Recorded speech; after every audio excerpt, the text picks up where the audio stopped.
to say I love you.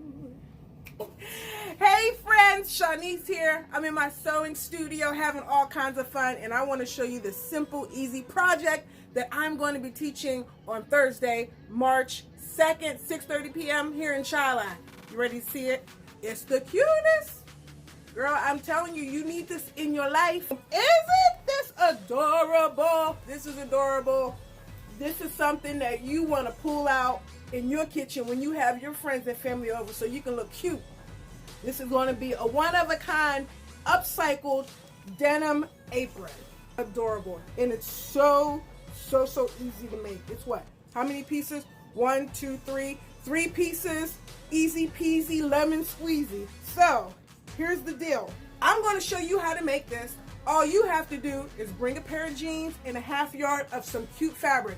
Roll on down to Joann's, get some fabric, and you're going to meet me March 2nd, 6:30 p.m., Chi-Li Avenue. Registration link is going to be in the bottom, and this is what we're going to make, right? You want to be there. Don't miss out. Don't miss out. Be there.